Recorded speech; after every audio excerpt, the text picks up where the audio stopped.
Mais uma vez, bom dia, irmãos.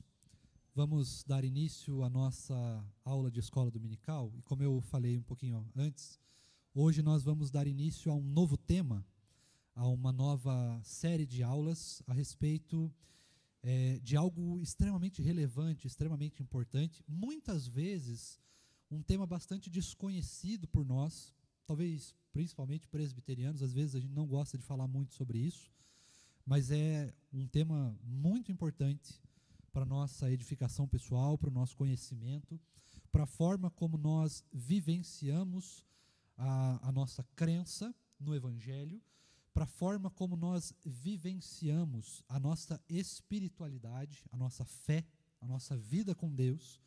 Esse tema é muito importante, é algo que a gente precisa saber. E também, irmãos, para que a gente possa evitar de cair em alguns maus entendimentos a respeito do que nós vamos falar agora. E nós vamos falar sobre o Espírito Santo de Deus. E a pergunta que nos direciona para essa aula é justamente: quem é o Espírito Santo de Deus? Quem é o Espírito que nós tanto falamos, né?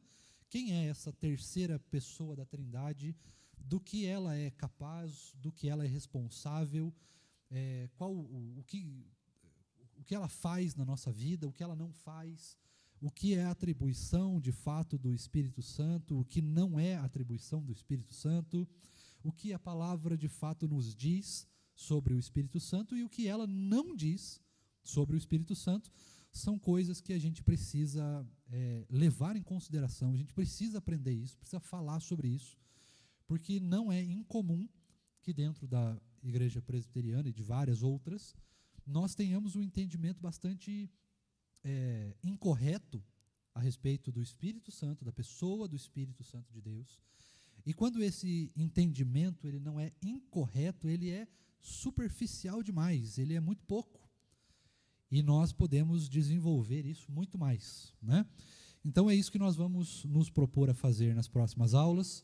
Lembrando, irmãos, que nós estamos usando para nos basear também para essa aula, claro, a palavra de Deus, mas também nós estamos usando a Confissão de Fé de Westminster, bem como o Catecismo Maior e Breve, né, que nos fazem algumas perguntas a respeito disso. Então isso também norteia um pouquinho a nossa aula para que a gente possa também falar da doutrina presbiteriana. Né? Nós não estamos falando aqui da nossa própria cabeça, não estamos fazendo teologia pessoal de nada aqui, mas nós estamos falando a respeito do que a palavra nos diz sobre o Espírito Santo de Deus. Por isso, eu quero convidar você, então, para, já que nós vamos falar sobre esse tema, abrir lá a primeira aparição, vamos dizer assim, a primeira aparição pública do Espírito Santo, que é em Atos, capítulo 2. Abra lá para a gente, por favor, livro de Atos, capítulo de número 2. Nós vamos ler, irmãos, os 13 primeiros versículos desse capítulo, mas nessas primeiras duas aulas que nós vamos ter, ou seja, nesse domingo e na próxima, ainda vai ser um tema um pouco mais introdutório. Nós vamos falar de algumas características mais introdutórias, e aí posteriormente nós vamos separar as aulas nas atribuições do Espírito Santo, né? O que ele faz, o que ele não faz, os dons, o fruto e outras coisas mais que nós veremos nas próximas aulas. Mas eu queria trazer hoje um caráter bem introdutório. Nós vamos falar de algumas coisas talvez um pouco polêmicas, né? Os irmãos vão lembrar que esse texto nos fala a respeito da descida do Espírito Santo, a primeira descida do Espírito Santo, nos fala a respeito, né, de algumas manifestações sobrenaturais que aconteceram naquele lugar, no Sinédrio é o nome, né? Isso, no Sinédrio ali. Então, isso pode ser um pouco polêmico, por isso, não hesite em maneira nenhuma, de forma alguma, em perguntar, em questionar. Se você tem alguma dúvida a respeito disso, se você sempre teve alguma dúvida a respeito da ação do Espírito ou de alguma manifestação sobrenatural, como que nós, presbiterianos, enxergamos isso dentro da teologia, como que isso é explicado à luz, talvez até da ciência mesmo, não hesite em perguntar. A sua pergunta é muito importante, é fundamental para que a gente possa desenvolver um bom conhecimento. Nada adianta eu simplesmente falar aqui, você só ouvir né, mas não tirar suas dúvidas. Então, tire as suas dúvidas, converse, fale, comente. Ah, pastor, mas a minha dúvida é um negócio tão bobo assim, acho que eu não sei, acho que eu não vou comentar isso. É muito polêmico, pode comentar, não tem problema. Nós vamos falando a respeito aí de tudo que for possível falar a respeito disso, tá bom? Então não hesite em perguntar, não se acanhe, pergunte, comente, porque esse é um tema bastante relevante, bastante importante, pouco discutido, às vezes pouco sabido entre nós, e, como você bem sabe, pouco conhecimento ou a falta do conhecimento pode nos levar a erros de interpretação bíblica ou a erros de conduta na fé. E quando nós levamos uma fé com erros de conduta, é uma fé que pode estar sujeita a falhas, né? De oração. Você pode orar muito melhor a partir do momento que você conhece melhor o Espírito Santo de Deus, a ação dele. Você pode ter uma vida muito mais interessante quando você conhece e vivencia na sua vida o fruto do Espírito, por exemplo, né? Então, tudo isso faz com que a nossa fé possa ser muito mais desenvolvida e muito melhor atribuída. Então, não se acanhe, pergunte, comente, fale mesmo, porque nós estamos aqui justamente para responder também as suas dúvidas, os seus questionamentos. Tá bom? Vamos começar então? Rev Lucas, por gentileza, você lê para a gente lá, Atos capítulo 2, versos de 1 a 13. Ao cumprir-se o dia de Pentecostes, estavam todos reunidos no mesmo lugar. De repente veio do céu um som, como de um vento impetuoso, e encheu toda a casa onde estavam sentados. E apareceram, distribuídas entre eles, línguas, como de fogo, as quais pousaram sobre cada um deles. Todos ficaram cheios do Espírito Santo e começaram a falar em outras línguas, segundo o Espírito lhes concedia que falassem. Estavam morando em Jerusalém judeus, homens piedosos vindos de todas as nações debaixo do céu. Assim, quando se fez ouvir aquela voz, afluiu a multidão, que foi tomada de perplexidade, porque cada um os ouvia falar na sua própria língua. Estavam atônitos e se admiravam, dizendo: Vejam, não são galileus todos esses que estão aí falando? Então, como os ouvimos falar, cada um em nossa própria língua materna? Somos partos, medos, elamitas e os naturais da Mesopotâmia, Judéia, Capadócia, Ponto e Ásia, da Frígia, da Panfilha, do Egito e das regiões da Líbia, nas imediações de Cirene, e romanos que aqui residem, tanto judeus como prosélitos, cretenses e árabes. Como os ouvimos falar sobre as grandezas de Deus em nossas próprias línguas? Todos, atônitos e perplexos, perguntavam uns aos outros: O que será que isso quer dizer? Outros, porém, zombando, diziam: Estão bêbados. Vamos orar mais uma vez? Deus, nós mais uma vez louvamos o Teu nome e clamamos para que o Senhor, à luz da Tua palavra, fale conosco e nos instrua a respeito daquilo que nós precisamos aprender a respeito do Teu Espírito. Fala conosco, abre o nosso entendimento, abre o nosso coração, de fato, para ouvirmos e entendermos a Tua palavra. Mas que não seja simplesmente o meu conhecimento, a nossa teologia, ou o meu falar, mas que seja a Tua palavra, que o Senhor fale conosco através da Tua palavra. Instrui o nosso coração, Deus, a respeito das grandes verdades, a respeito do Teu Evangelho. É o que nós clamamos, é o que nós te pedimos e também te agradecemos, porque sabemos de fato que podemos contar com essa instrução e com a ação soberana e miraculosa do Senhor em nos instruir à luz da Tua palavra. Louvado seja o Teu nome, em nome de Jesus. Amém.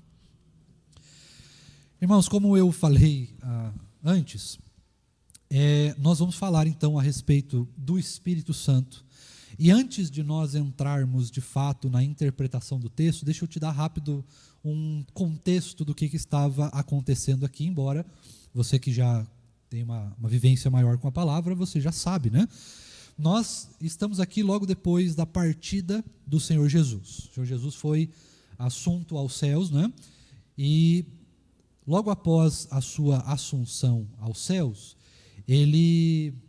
ou melhor, logo após não, né? Antes de ele ser assunto aos céus, o Senhor Jesus nos prometeu que enviaria um Consolador que viria da parte de Deus para algumas funções específicas. Este Consolador desempenharia algumas funções específicas. Uma dessas funções específicas está lá em Atos 1:8, que é o texto que nós conhecemos quase que de cor, né?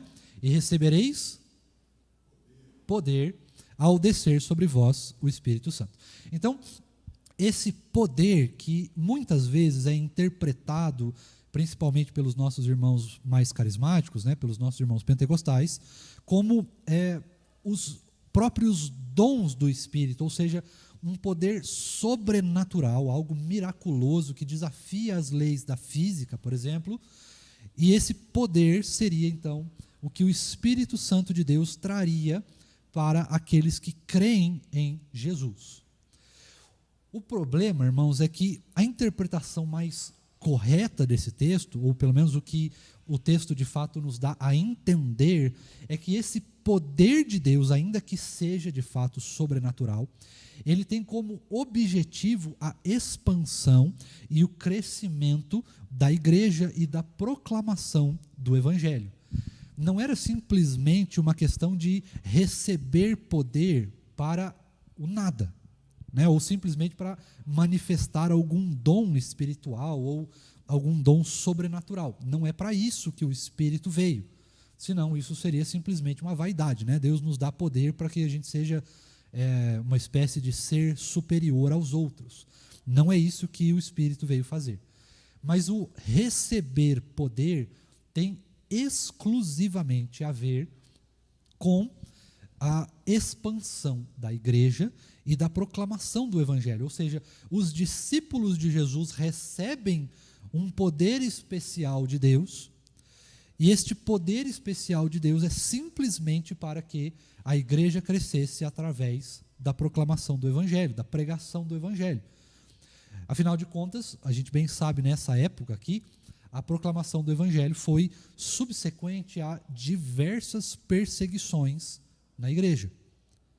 40 anos depois desta situação, desse texto que nós lemos aqui, o Senhor inclusive manda uma diáspora gigantesca aos judeus, né, no ano 70 depois de Cristo. A cidade de Jerusalém ela é invadida pelos romanos, destruída pelos romanos, o templo é destruído pelos romanos.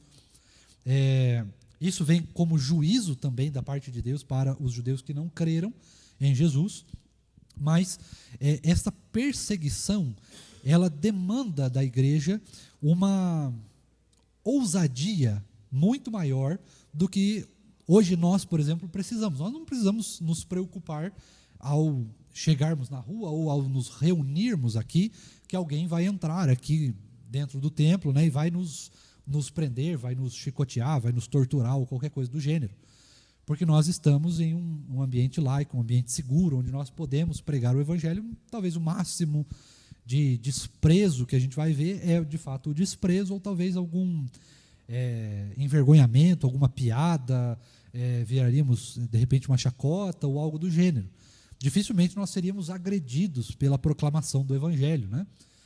Ainda que talvez essa realidade esteja meio que mudando, mas naquela época era diferente. Então a igreja ela precisava de uma ousadia, ela precisava de um poder sobrenatural para que pudesse pregar o evangelho.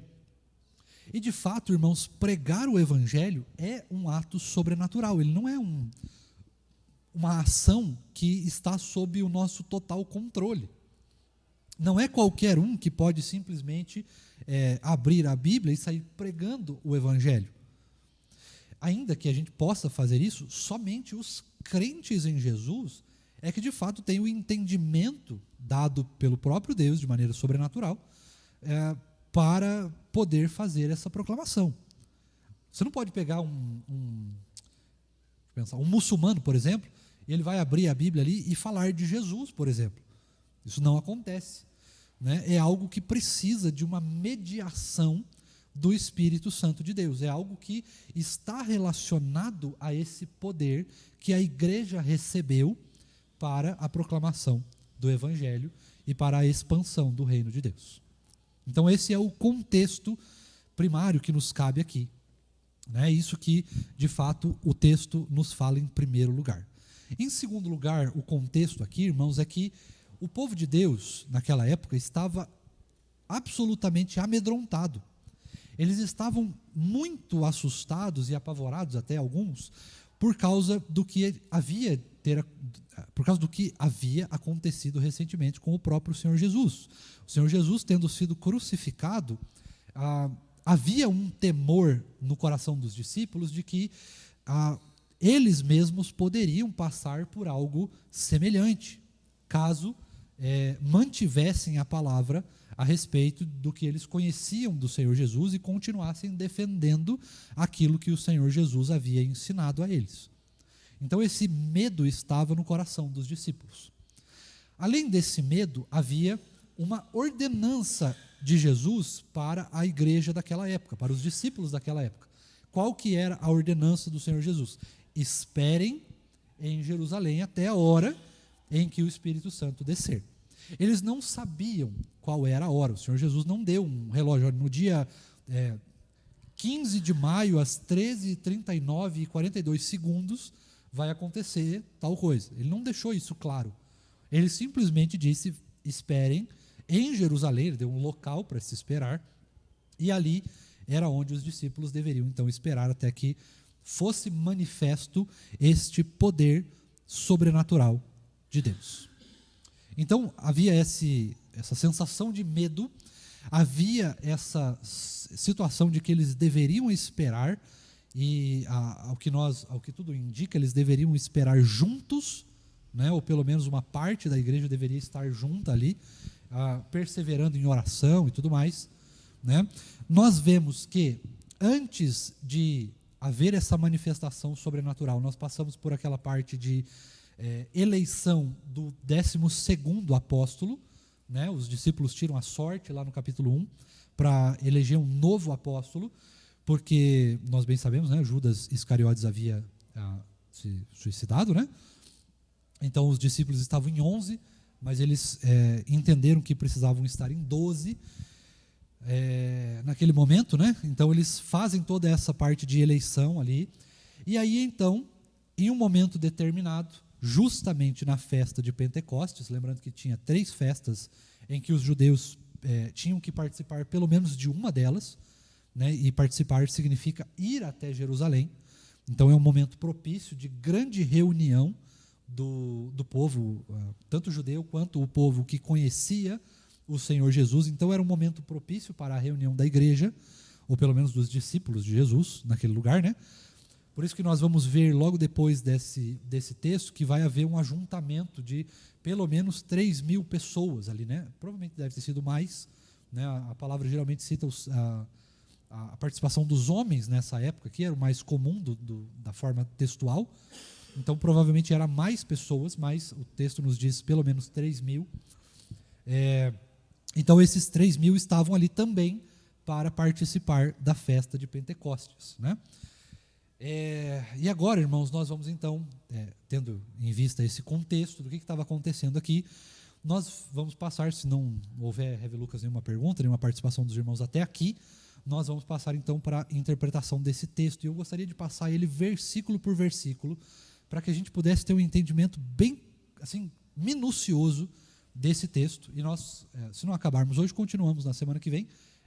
Eventualmente nós vamos continuar, porque esse texto é longo, eu li a primeira parte dele, mas se nós acabarmos aqui, nós vamos continuar então fazendo essa interpretação verso a verso na próxima aula, tá bom? Heve alguma participação, alguma coisa do gênero?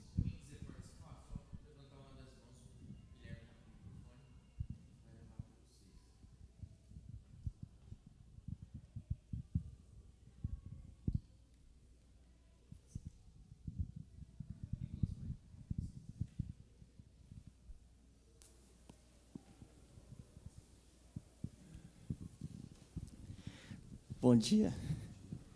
Então, Rev, eu tenho uma dúvida e aproveitar vou fazer um comentário junto, e aí você corrige o que deve ser corrigido, mas realmente uma dúvida.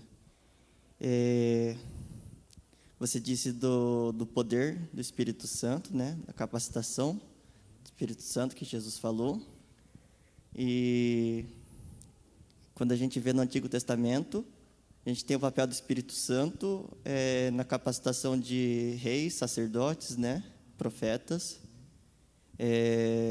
E Mas os crentes do Antigo Testamento também tinham o Espírito Santo, certo? Porque para a salvação e para a santificação precisamos do Espírito Santo. Então, essa diferença de que o Espírito Santo foi dado à igreja é no sentido de capacitação para o Evangelho, então. E então, no sentido de recebimento de dons mesmo, porque mesmo Pedro, os apóstolos já tinham o Espírito Santo, antes de Atos 2. Então, é mais ou menos essa minha dúvida, como é que funciona, sabe? Diferença Antigo e Novo Testamento. Eu não vou conseguir te solucionar essa dúvida já, porque essa vai ser uma aula que a gente vai precisar fazer, né? Quais são as diferenças entre a ação do Espírito Santo no Novo e no Antigo Testamento, né?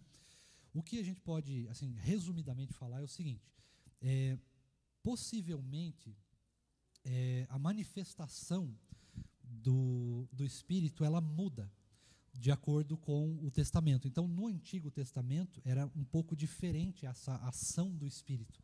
Porque ainda que ele agia na pessoa, ele não estava... Dentro da teologia, nós temos algo chamado economia da Trindade, ou seja, a economia da Trindade, ela diz respeito a como que cada pessoa da Trindade age de acordo com as suas próprias atribuições. Então, por exemplo, você tem o Pai que é criador, o Filho não é criador, o Espírito não é criador, só o Pai é criador. Então isso é uma economia, é algo que diz respeito somente a Deus Pai.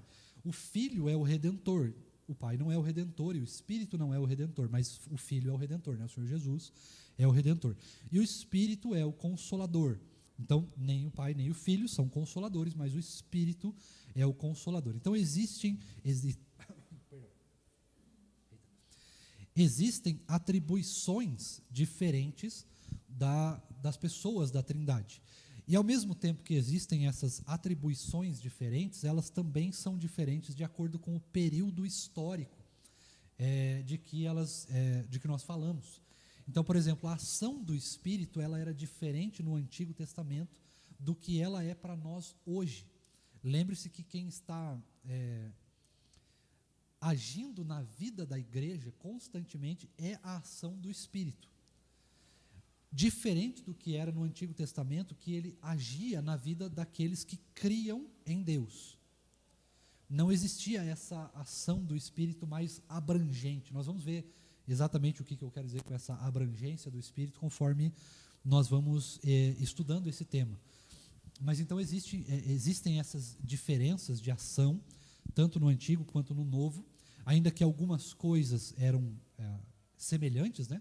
Mas, por exemplo, você não tinha os dons do Espírito no Antigo Testamento, mas você consegue encontrar o fruto, por exemplo. Ainda que isso não seja claro, mas você consegue encontrar, né? Então, todas essas atribuições a gente vai vendo a partir de agora a respeito de como nós vamos fazer essas interpretações textuais do que o Espírito, do que a palavra nos diz sobre o Espírito. Nós vamos conseguir ter essa percepção, mas eu não consigo te responder assim 100% nessa aula, porque a gente vai precisar ter uma aula sobre a ação do Espírito no Antigo Testamento. Aí vai ficar mais claro, tá bom? Rev, fala, meu filho. Só uma parte da fala do Nicolas que talvez seja importante a gente falar, mas é que Jesus sobe aos céus. Antes dele subir aos céus, ele promete que viria o Consolador, né, e que eles não estariam sozinhos. Mas até aquele momento eles também aguardavam a manifestação do Espírito Santo, mesmo os apóstolos, né, os discípulos diretos de Cristo, ali, aqueles que andavam perto de Jesus. Então essa manifestação aqui de Atos 2 é a primeira manifestação clara do Espírito neles também. Então eles não tinham essa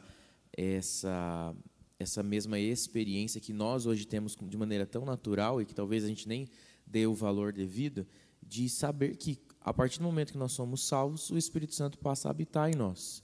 Nós temos constantemente a presença do Espírito. No Antigo Testamento, isso era muito mais uma ação pontual. Então, até o próprio texto aqui, um pouquinho antes, vai falar sobre o que o Espírito falou para Davi, né? Eles estavam ali reunidos e tal, na esperança da manifestação do Espírito. Mas o Espírito Santo que falou com Davi é o mesmo Espírito Santo que fala aqui. Mas a forma como que ele fez isso não é a mesma forma como ele faz aqui. Porque aqui o Espírito Santo pousa sobre eles e permanece dentro deles e modifica a forma deles agirem e cumpre um propósito que é o da evangelização, que você ali lembrou, né? Então, mas no Antigo Testamento existiam ações pontuais. O Espírito vinha sobre essas pessoas e não dentro dessas pessoas. O Espírito agia de forma pontual e é como se ele saísse daquele meio. Quem permite essa nova administração, essa nova... Qual foi a palavra mesmo que você usou? Economia, né? Do Espírito. É a própria ação de Cristo, a própria morte e ressurreição de Cristo que vence essa barreira que distancia o homem de Deus. Então, ali, quando termina a necessidade dos sacrifícios, a necessidade de qualquer outro substituto, e tudo se cumpre em Jesus, o Espírito passa a viver dentro dos crentes, e não mais ao redor deles, sobre eles, com uma ação pontual direta, mas com uma ação contínua, diária, segundo a segundo, milissegundo a milissegundo, né, sobre a vida. Mas mesmo os apóstolos, eles provam dessa nova economia, dessa nova forma de agir do Espírito a partir de Atos 2. Eles ainda não, por assim dizer, né, não tinham o Espírito, ainda que eles pudessem ter sido guiados, impelidos pelo Espírito, de alguma forma. A manifestação clara dessa forma que eu e você temos hoje, ela acontece a partir de Atos 2. E eles são aí os primeiros a aprovar dessa manifestação, mas com um objetivo claro, que é aquilo que o pastor Patrick falou, né? Não é simplesmente eu sou poderoso agora, mas tem um objetivo claro aí, que é a evangelização. E lembrando também, irmãos... Pode falar. Então, fazendo uma pergunta complementar, então, mas mesmo assim os crentes no Antigo Testamento era perseverança dos santos ainda, né? Eles eram salvos, permaneciam salvos, mesmo com a ação pontual do Espírito, sim? Sim, sem dúvida. Mas não dessa forma do Espírito selando. Eles não tinham o Espírito habitando neles. Era pela fé naquilo que o Deus faria quando enviasse o Salvador. O que sustentava e mantinha a fé deles era, sim, a perseverança, né, em Deus, mas a perspectiva da vinda do Redentor, e não a perspectiva do Redentor que veio e concedeu graça, mas que viria para conceder graça. Era essa fé que fazia a manutenção da salvação que eles tinham. Essa é uma pergunta bem importante, porque às vezes para a gente é difícil fazer essa divisão, né, daquilo que era e daquilo que é, e como que eles viviam se a gente só vive assim por causa do Espírito, se a gente só faz isso por causa do Espírito. Então, como que era para eles? Realmente um desafio de fé ainda maior. E é por isso que eles faziam constantemente sacrifícios, eles precisavam cumprir ritos que a gente não cumpre mais. A gente não faz festa de Pentecostes, né, e nenhuma dessas coisas, porque para a gente não precisa mais das figuras, a gente não precisa mais daquilo que anuncia Cristo, porque nós temos o Cristo revelado, né? Então, eles viviam, perseveravam na fé, pelo rito religioso também, pela lei, né? E ainda que fosse insuficiente eles cumprirem a lei, eles precisavam sacrificar constantemente para que houvesse justificação dos pecados deles até a chegada de Cristo, na expectativa da chegada do sacrifício perfeito. Então, parece uma pergunta assim, tão, né? Mas é bem importante isso que o Nicolas está perguntando, para a gente entender como é diferente essa economia. Desculpa, Hever, eu tumultuei sua aula. É mais ou menos semelhante, cara, à forma como nós esperamos o céu hoje, né? Ainda que a gente não tenha nenhum rito para esperar o céu, a mesma perspectiva, só que essa perspectiva não nos salva, né? Na época do Antigo Testamento era isso, essa perspectiva futura, o Messias virá. Crer nisso era a perseverança que eles precisavam. E aí haviam ações pontuais do Espírito, né?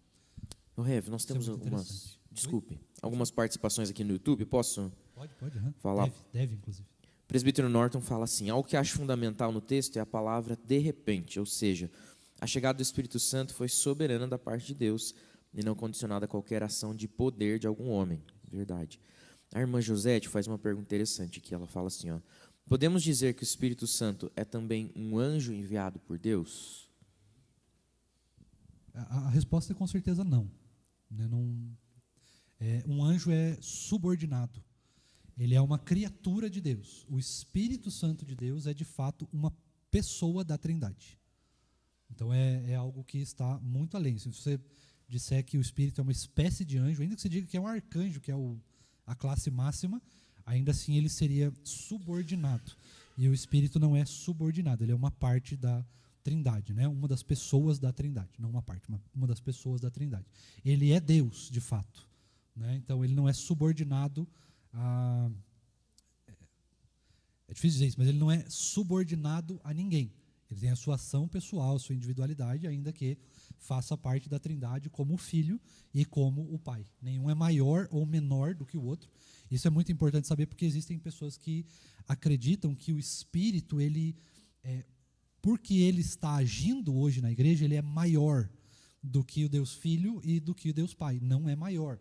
E outras pessoas, talvez até alguns irmãos nossos, calvinistas até, presbiterianos um pouco mais, como é que eu posso dizer, Rev? Mais cessacionistas, que é uma coisa que a gente vai ver mais para frente, a respeito dos dons e da ação do Espírito, podem dizer que o Espírito ele é menor do que o Pai e menor do que o Filho. Isso não existe. Assim como o Filho não é maior, assim como o Pai não é maior, as três pessoas da Trindade são exatamente iguais, né, e estão exatamente dispostas de maneira igual. O que muda para nós é que a ação do Espírito ela está em vigor hoje. Como a gente acabou de falar, né, o Espírito ele desceu e ele não foi mais embora. Então é mais ou menos como se fosse Cristo, né? Cristo veio, ele permaneceu na Terra 33 anos e ele foi embora, né? E o Espírito não, o Espírito ele vinha e ia embora. Agora é diferente, ele veio e está aqui, né? A presença de Deus, a presença do Espírito está aqui conosco 24 horas por dia. Ela não cessa mais, ela não vai mais embora. E por causa disso, então, algumas pessoas têm essa tentativa de compreensão, e é simplesmente isso, não é um erro teológico, não é nada disso. É uma tentativa de compreender como que funciona a ação do Espírito. Ele age como uma pessoa, ele age como um anjo, como que é essa ação do Espírito. Por isso que talvez a irmã José tenha perguntado exatamente isso. Mas o Espírito, ele é de fato uma pessoa da Trindade, ele é o próprio Deus de fato. Oi? Muito maior do que os anjos. Ele é o próprio Deus. Então, ele não tem outra atribuição a não ser a atribuição divina de fato. Um anjo, né, um anjo ele é subordinado, é uma criatura existencial. E, inclusive, apesar de ser uma criatura sobrenatural, espiritual, ele também é físico. O Espírito Santo de Deus não é físico, ele é divino. Ele é uma deidade de fato. Né? Ele não é uma deidade, ele é a deidade. Né? Ele é o próprio Deus. Né? A gente vai falar mais sobre a Trindade, vai explicar bem certinho sobre isso nas próximas aulas também. Mas esse seria um resumo assim, do que de fato é. O que o Norte falou, muito interessante também. Né? Mas a gente vai entrar sobre isso. Mais alguma coisa, Ref?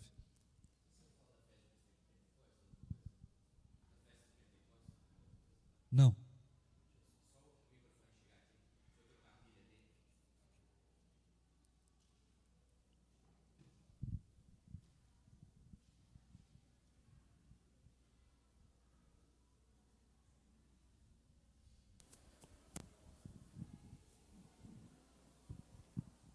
Só uma curiosidade mesmo, né? A Bíblia, Deus não faz as coisas por acaso, mas Ele emprega significado em tudo que Ele vai fazendo.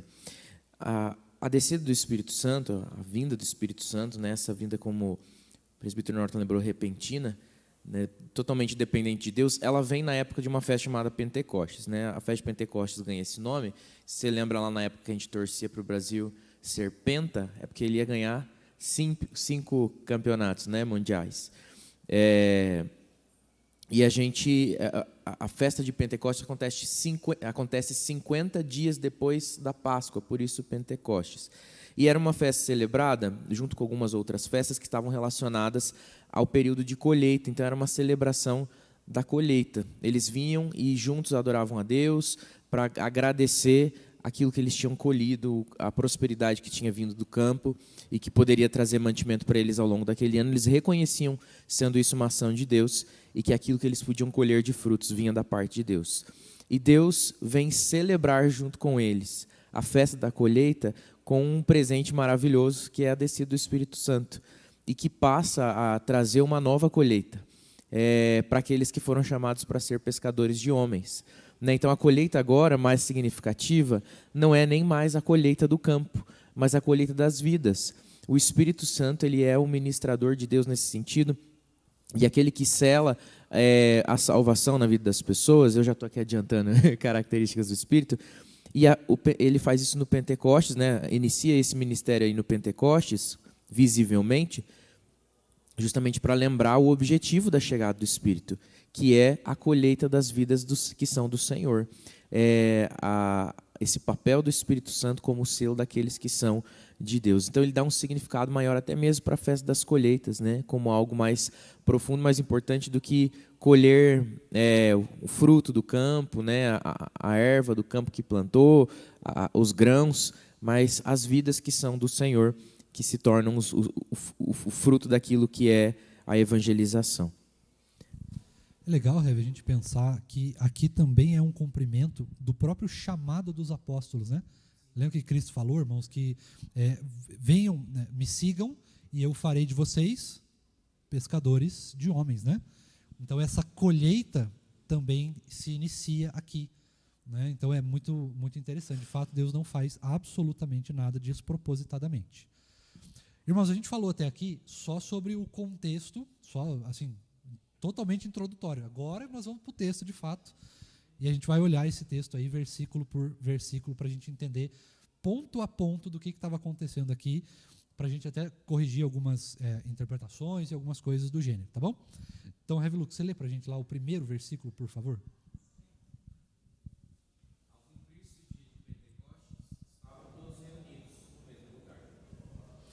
Então, olha que interessante. Ao cumprir-se o dia da festa, ou seja, foi no dia da festa. Quando que aconteceu essa festa? Que dia foi esse? Pelo que o contexto nos dá a entender, e eles estavam reunidos, a princípio, o que nós podemos deduzir, fazendo até os cálculos e tudo mais, é que essa festa tenha acontecido em um domingo, em um primeiro dia da semana, né? Então, a princípio, de acordo com o que os especialistas dizem, do que os historiadores, arqueólogos dizem, tudo mais, me parece, e parece para muita gente, que essa festa tenha acontecido no domingo, e essa descida do Espírito Santo tenha acontecido no domingo. Aonde que aconteceu essa festa? Em primeiro lugar, em Jerusalém. Em segundo lugar, em um lugar chamado Sinédrio. O Sinédrio, ele ficava próximo do Pátio dos Gentios, que era um lugar onde as pessoas podiam se reunir antes de entrar no templo. Então, seria como se estivesse nessa parte de fora aqui do templo, né? E não vou saber precisar exatamente a distância que ficava, mas não era um lugar longe, era um lugar muito próximo. Ficava, então, este Sinédrio. E este lugar, esse Sinédrio, ele tinha aproximadamente 2 andares, e haviam algumas coisas que podiam ser feitas nesse lugar, e a igreja estava reunida neste lugar. Ou seja, alguns dos discípulos de Cristo, provavelmente aí num número mais ou menos de umas 120 pessoas, Rev, por aí, né? Mais ou menos, né? Se a gente levar em consideração Atos 1, mais ou menos umas 120 pessoas aí. Pelo menos se a gente seguir o contexto, é mais ou menos isso que poderia estar acontecendo aqui. Então, por volta desse número de pessoas aí reunidas neste segundo pátio, nesse segundo piso, o segundo andar do Sinédrio, desse lugar. Tá? Então, era mais ou menos isso. Então, todos estavam juntos ali. Então, o que a gente tem certeza é que os 12 discípulos estavam assim, sem sombra de dúvida. Mas existe aí mais ou menos um número que a gente pode supor de mais ou menos aproximadamente umas 120 pessoas aí, em média, neste lugar. Tá? Mas os discípulos estavam reunidos aqui, a família de Jesus, muito provavelmente, né, pelo menos a mais direta ali, poderia estar reunida neste lugar. Tá? Rev, o versículo 2, por gentileza.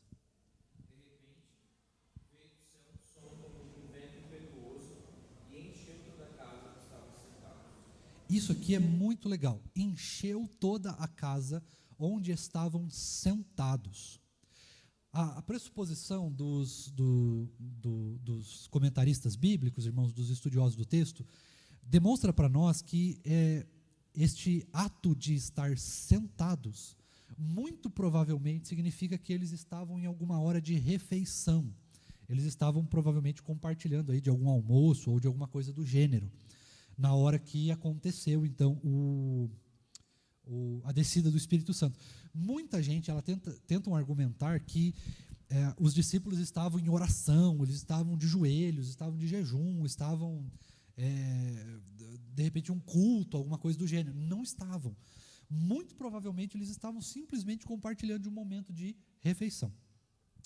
E aqui eu quero fazer um breve parênteses a respeito disso, que é uma breve interpretação pessoal minha, do Patrick Sfer, desse texto, que é a respeito da comunhão. Nós vamos ver mais isso, né? Mas existe, irmãos, uma ação especial do Espírito Santo, ou talvez vamos dizer assim, uma preferência de ação do Espírito, e é uma ação até silenciosa às vezes, dentro da comunhão. O Espírito não age em pessoas individuais para... A gente falou muito sobre isso, né, agora há pouco, mas o Espírito não age individualmente, ele não tem essa ação soberana individual para o proveito exclusivo de uma pessoa só. O que existe, irmãos, existem ações do Espírito que são individuais, são experiências que só eu vivi, só você viveu, só eu vou viver e só você vai viver. Isso é absolutamente claro, né? Você teve momentos de oração que foram mais íntimos, que você se derramou mais, né? Teve momentos assim, mas isso, irmãos, não é uma ação do Espírito na vida da igreja, algo especialmente foi ali na sua vida, um momentâneo. Agora, a ação de Deus na igreja, essas ações sobrenaturais, grandiosas do Espírito, elas são feitas nunca individualmente. Você pode olhar na palavra de Deus, você nunca vai ver uma ação sobrenatural dessas grandiosas, assim, miraculosas do Espírito na vida de uma pessoa só. Mas é sempre em comunhão, é sempre na vida da igreja. Isso é muito interessante e é algo que precisa ficar muito interessante, muito claro para nós, muito claro para a nossa forma de pensar a ação do Espírito. Porque às vezes algumas pessoas elas agem como se o Espírito de Deus tivesse falado com ela em nome da igreja inteira. E isso, assim, pelo menos na palavra, isso não aparece. Não aparece. É sempre uma ação para a igreja. E sempre há testemunhas dessa ação do Espírito para a igreja. Se não, é uma ação individual, só serve para você, só serve para mim. O que eu vivi nas minhas experiências sobrenaturais com Deus, de conversão, de santificação, de arrependimento de pecados, de outras manifestações do Espírito, elas aconteceram somente para mim. Eu não preciso nem compartilhar com você, não faz nem bem eu compartilhar com você, porque ela é especial minha, não vai edificar em nada a sua vida. Né? Então, essa ação de Deus sobrenatural, ela acontece em um momento em que a igreja está em comunhão. E nós vamos perceber que toda a ação do Espírito, geralmente, ela é feita em comunhão. Se não é feita em comunhão, é apenas assim,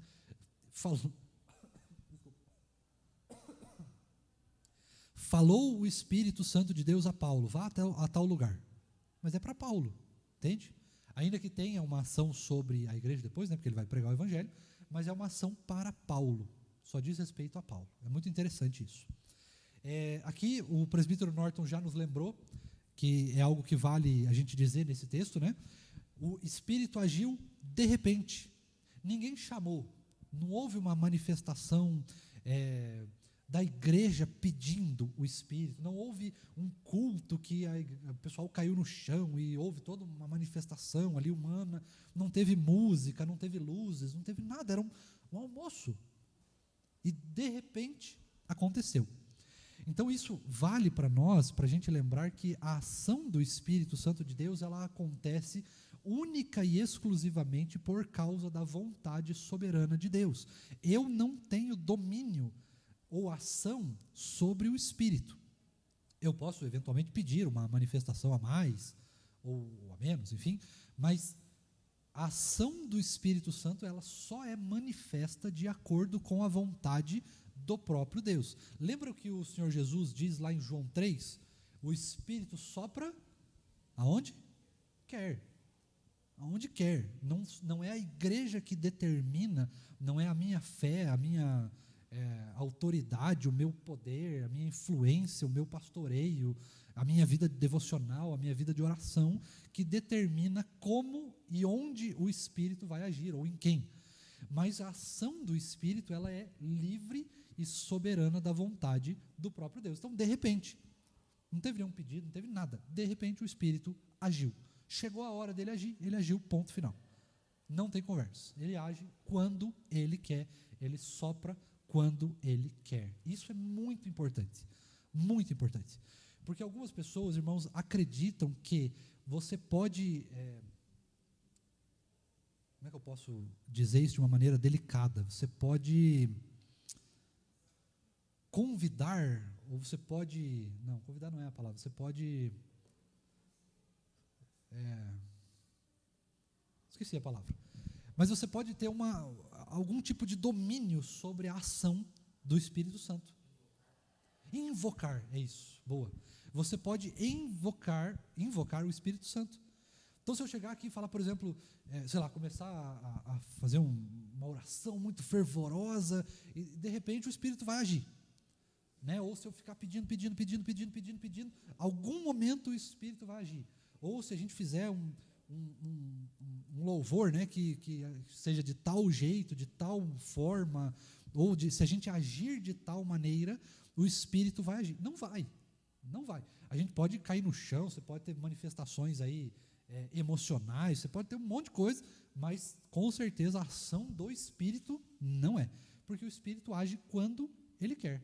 Agora, se a gente eventualmente está nessa escola dominical aqui, a gente está falando sobre o Espírito, por exemplo, ou se a gente está falando depois, né, a gente for falar sobre o fruto do Espírito, ou sobre a ação do Espírito de trazer arrependimento ao nosso coração, de nos convencer do pecado, e aí eu estou falando sobre o arrependimento do pecado, a ação do Espírito, de repente um irmão levanta a mão e fala assim, pastor, eu gostaria de confessar o meu pecado. Isso é uma ação do Espírito. Livremente, assim pode acontecer, sem a gente fazer nada, pode acontecer. A gente pode sair aqui da escola dominical agora, a gente pode sentar ali, a gente vai ter o almoço da comunhão hoje, a gente pode sentar ali na mesa, de repente o Espírito pode agir. Pode. Ele pode agir na sua casa. Pode agir. Pode agir no culto da noite, pode agir no café da manhã, pode agir em qualquer lugar. O que nos cabe saber é que o Espírito age quando e da forma que ele quer. A igreja não tem autonomia alguma na ação do Espírito. A gente não invoca o Espírito, a gente não tem controle sobre a ação do Espírito. Podemos pedir? Podemos. Isso a gente pode fazer. Mas a manifestação, de fato, é soberana e de livre e soberana da vontade de Deus. Tranquilo até aqui, irmãos? O que mais que diz o texto no versículo 2 ali, Rev? De repente... Vento impetuoso. O que é este vento impetuoso? Você vai lembrar que no grego a palavra para espírito é a mesma palavra para vento, que é pneuma, né, que tem a ver com pulmão e respiração e tudo mais. Esse vento impetuoso, a gente não tem como saber exatamente o que foi. O que a gente sabe é que foi uma manifestação física. Olha o vento aí, ó. O vento impetuoso, né? Eu até brinquei quando o pastor Tiago chegou, estava uma ventania aqui no canto, eu até comentei com ele, falei, a gente vai falar do Espírito, olha o vento aí, né? Mas esse vento, a gente não tem exatamente como saber como que foi, mas a gente sabe que foi vento, que as pessoas ouviram e sentiram, eu ia dizer que viram, né, mas não viram, elas sentiram esse vento. Tanto foi isso, irmãos, que fez um barulho dentro da casa, que algumas pessoas até apareceram de fora para ver o que tinha acontecido. Né? Pessoas que não estavam ali, o que aconteceu nesse lugar aqui? Que barulho foi esse? Né? O que aconteceu aqui? Então, essa ação do Espírito, ela demonstra justamente cumprindo para os discípulos, ao terem ouvido, o Espírito sopra aonde quer. Então, essa ação, ela mostra ou ela tem como comprovar para os discípulos de Jesus as palavras do próprio Jesus lá em João 3. Então não é um negócio assim despropositado, não é um negócio assim, o Espírito veio como vento porque ele só age assim, ou porque tem alguma mensagem subliminar. Não tem. É porque a palavra nos demonstra que a ação do Espírito é como um vento. Então, para uma melhor compreensão do que estava acontecendo, para que eles automaticamente já soubessem, é o Espírito. Chegou, é a hora. É o Espírito Santo, com certeza. Está se cumprindo aquilo que o Senhor Jesus falou que ia se cumprir. Então, é por isso que age como um vento. Mas exatamente como foi essa ventania, como que aconteceu isso, infelizmente a palavra não nos conta com clareza. Cabe a nós tentar aí imaginar, mas ficar também só na imaginação. E lembrando que a ação do Espírito, ela não vai acontecer como um vento. Então, não dá para a gente ficar esperando que o Espírito vai agir da mesma maneira sempre. Então, está soprando um vento aqui. Não é uma frente fria que está chegando em Curitiba. Não, é a ação do Espírito. Não é só um vento. Calma, está tudo tranquilo, né? Tudo certo. Mas algumas igrejas, algumas pessoas tendem a acreditar que o Espírito vai agir da mesma maneira que agiu aqui em Pentecostes, né, na festa aqui de Pentecostes. Pode agir? Pode, Deus é soberano, Ele pode fazer o que Ele quiser. Mas não podemos nos prender à ação igualitária do Espírito o tempo todo. Ele age como, onde e em quem Ele quiser. Tá? Então é isso que esse versículo nos cabe. Tem horas aí, Rev? Dá tempo de mais um pouco ainda, né? Mais um versículo, acho que vai? Então leia o 3 para a gente, por favor. Todos ficaram cheios do Espírito Santo, começaram a falar. Não, perdão, é o 3. E apareceram distribuídas entre eles línguas como de fogo, as quais pousaram sobre cada um deles. Então aqui são duas manifestações. Primeiro, a do vento, que é uma situação sobrenatural, é algo que não aconteceu em todos os lugares, foi só ali, naquele lugar, retido para aquele lugar. E aí nós temos então uma segunda manifestação do Espírito Santo a respeito das línguas como de fogo, né, ou das labaredas. Então, como que se deu isso? Ninguém faz a menor ideia. O que o texto nos apresenta é uma semelhança. Ou seja, não tem como a gente simplesmente dizer, não, foi umas imagens como línguas, e essas línguas eram, sei lá, parecia que estavam em chamas, né? Não dá para a gente saber. O texto não nos apresenta a detalhação do fato, ele não nos dá uma descrição desse fato. Ele simplesmente nos dá uma semelhança, até porque, muito provavelmente, essa ação ela não teria não teriam palavras, eu acho, Rev, para distinguir, para demonstrar exatamente como foi isso. Então, o escritor, que foi foi Lucas, que escreveu o livro de Atos, ele provavelmente deve ter dado assim, tentado estudar como é que foi isso aqui, perguntado talvez para algumas pessoas, e aí a melhor descrição que ele resolveu fazer desse texto, ou que ele conseguiu fazer desse texto, foi essa, né, não tem como explicar exatamente em detalhes o que foi, mas foi semelhante a possivelmente aí, algum tipo de chama, né, alguma coisa parecida com fogo, que entrou naquele lugar, né, e isso são dois momentos distintos. Ela entra no lugar, ela está junta, e depois ela então se separa e vai então sobre aí a cabeça de várias pessoas, né, aí existem duas interpretações. Ela foi na cabeça de todas as pessoas que estavam ali, ou ela foi somente na cabeça dos discípulos. O texto não declara exatamente isso. Ele não nos apresenta. Pelo contexto, me parece que foi sobre todos. A manifestação ali estava sobre todas as pessoas que estavam dentro daquele lugar ali, né? Por que isso acontece? Por que a gente pode deduzir isso? Porque os discípulos estavam falando, né, as pregações ali, as falas, elas eram feitas em aramaico, e as pessoas de cada um dos povos entendiam na sua língua. Para isso acontecer, provavelmente, então, todos estavam sujeitos àquela manifestação sobrenatural, ou melhor, aquela não, né, a essa manifestação sobrenatural. Tranquilo até aqui? Acho que nenhum questionamento aqui, né? Você quer falar alguma coisa, Rev? Pode, claro.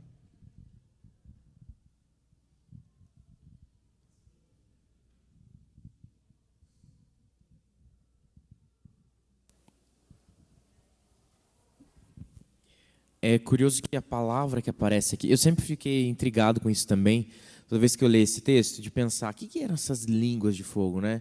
Eu não sei, para mim, nunca chamaria uma labareda de línguas, eu não falaria assim, aparece uma língua de fogo aqui. E a palavra que tem lá para dizer essa língua de fogo é a mesma palavra usada tanto para linguagem, língua, idioma, quanto para a língua, essa aqui é a língua física, né? Então não era uma língua visível, né, que parou em cima da cabeça das pessoas, mas eu fico imaginando o quanto foi extraordinário mesmo essa expressão do Espírito, essa manifestação do Espírito, a ponto de ser difícil de descrever, e aquilo que descreve ainda não consegue dizer para a gente exatamente o que aconteceu, porque é realmente algo difícil de perceber, né? Então, será que foram como chamas visuais, eles viram isso sobre a cabeça das pessoas? Ou foi uma forma de dizer que eles foram tomados de algo diferente, e nitidamente eles tinham sido tomados de algo diferente, que parecia que eles estavam incendiados com essa manifestação, né? Então, é algo bem extraordinário, isso que aconteceu, e que deve chamar muito a nossa atenção. Porque ali depois ele vai citando, nós somos de tal lugar, tal lugar, tal lugar, né? As pessoas vão chegando. Se fizer uma contagem simples ali, ele cita em torno de 12 a 13 localidades diferentes. 20. Hã? 20. 20? Ah, porque depois ele vai falar de cretenses, árabes, né, e tal. Mas isso não quer dizer que foram um número, esse é um número de línguas, pode ser que seja um número até maior, porque ele cita regiões inteiras. Ah, nós somos do Ponto da Ásia. No Ponto e na Ásia tem uma série de povos diferentes. Nós somos da Frígia, também é uma região grande, vários povos diferentes. Então, foi algo realmente assim, fora do comum, né? Sobrenatural. E visualmente sobrenatural. E algo que chamou a atenção de quem estava lá e de quem não estava lá, a ponto das pessoas chegarem e se aproximarem. Eu acho legal a gente perceber nesse versículo especificamente que ele fala isso, ele faz essa descrição, e o Rev Patrick foi muito brilhante nisso. Nunca tinha parado para pensar profundamente na situação do como, né? Não é nada literal mesmo, porque não tem como fazer uma expressão literal do que aconteceu ali por ser algo extraordinário. Então ele fala que foram como línguas de fogo, né? Como um vento impetuoso. Tudo é um como. É o que irá mais perto de explicar aquilo que estava acontecendo de extraordinário naquele lugar, porque realmente era algo acima, além do que podia ser explicado com palavras comuns, né? Falta linguagem para explicar aquilo que o Espírito Santo fez naquele lugar, naquele dia. O Rev, eu penso que essa manifestação ela foi dupla, viu? Ela foi tanto visual quanto espiritual. Acho que não foi um negócio único assim. Oi.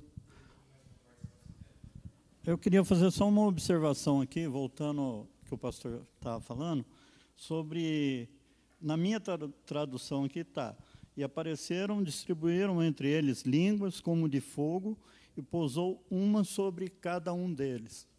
Então, assim, só para entender um pouco melhor, eu creio que aqui é uma explicação que o Espírito desce em todos aqueles que recebem a Cristo. Senão ele teria descido lá em sei lá, metade do povo, em alguns. Então, para mim, assim, queria entender melhor isso, mas para mim fica claro que o Espírito Santo age em cada um daqueles que aceitam e creem em Cristo. Sim, exatamente isso. A ação do Espírito Santo, nós podemos até dizer, de certa forma, dá para fazer duas distinções disso. Existem duas ações do Espírito. A graça comum de Deus, ela age em todos. Então, todas as pessoas do mundo, crentes ou não crentes, elas têm acesso a um tipo de manifestação da presença de Deus e da ação de Deus no mundo e na vida delas. Então, você lembra lá o que diz o texto? O sol nasce para justos e injustos, a colheita vem para o justo e para o injusto, a chuva vem para o justo e para o injusto. Então, existe uma ação de Deus, uma presença de Deus que serve para todas as pessoas do mundo, crentes ou não crentes. Mas existe uma ação especial do Espírito Santo que somente é dada para aqueles que são cristãos, para aqueles que creem de fato em Cristo Jesus, para aqueles que são convertidos a Cristo Jesus, né? Então, essa ação do Espírito Santo, ela só é destinada aos eleitos, aos crentes, àqueles que creem em Jesus. Quem não crê em Jesus, ela tem uma manifestação da presença de Deus, mas essa presença, essa manifestação, ela não é salvífica, não é santificadora, não é justificadora. Ela é simplesmente a gente costuma dizer na teologia que a presença comum de Deus para todas as pessoas, ela é o único selo, a única coisa, a única substância que existe no mundo para que o mundo não se perca completamente no pecado. Então, assim, se a gente vê o mundo hoje tudo cair, tudo completamente desgraçado, isso é a graça de Deus manifesta, porque se não fosse, o mundo seria muito pior, seria um lugar muito mais terrível do que ele é hoje. Mas existe sim uma manifestação especial, um selo especial do Espírito Santo que só acontece na vida daqueles que são crentes em Jesus, daqueles que de fato são salvos. Fora isso, não existe essa ação especial. O que nós temos que fazer uma distinção apenas é que essa ação sobrenatural de derramar as línguas, ela só aconteceu uma vez na história. Ela nunca mais se repetiu, nunca mais. Tá? Então, essa ação ela é única, ela é exclusiva de quem viveu naquela época ali. Então, ela nunca mais se repetiu. Deus pode, daí é a questão de poder, Deus pode repetir? Pode, mas não existe, pelo menos até onde eu já ouvi, nenhum tipo de relato de que aconteceu algo minimamente semelhante a essa manifestação sobrenatural do Espírito conjunta aqui, tanto com o vento quanto a essa língua de fogo. A gente já ouviu diversas outras manifestações históricas aí da ação do Espírito, em avivamentos, em conversões, em milagres de cura e libertação e outras coisas do gênero. Mas essa ação aqui, ela é exclusiva. Esse relato bíblico aqui, ele é exclusivo dessa ação, desse dia, dessas pessoas. Ninguém mais na história vivenciou e potencialmente ninguém mais na história vai vivenciar algo igual a isso aqui. Pode ser alguma coisa semelhante, mas igual a isso aqui, provavelmente nunca vai existir. Tá? É só fazer essa distinção, porque senão a gente pode pensar, né, ou querer, eu gostaria que acontecesse exatamente igual aconteceu lá na igreja do Tarumã. A gente pode pedir isso a vida inteira, podemos até receber algo parecido, dependendo se Deus quiser agir, mas igual a isso aqui, infelizmente, nunca mais, possivelmente, vai acontecer.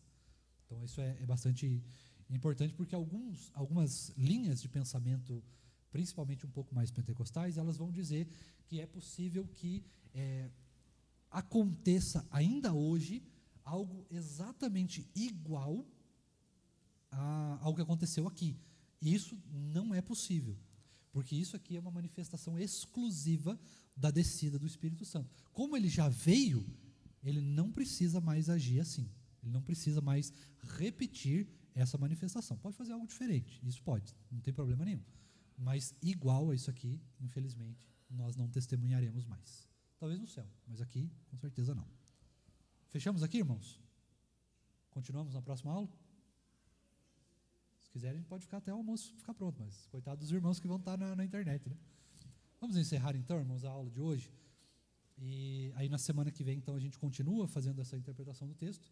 Acho que vai levar mais do que 2 aulas, como eu tinha pensado, mas a gente está aqui para aprender, não temos pressa, né, de passar pelas aulas, não temos tempo para acabar, então está tudo certo. Vamos orar mais uma vez? Rev Lucas, você nos conduz a oração?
Deus abençoe, irmãos. Aqueles que ficam para o almoço permanecem conosco. Se não, nós nos encontramos, se assim Deus permitir, no culto logo mais às 19 horas. Deus abençoe.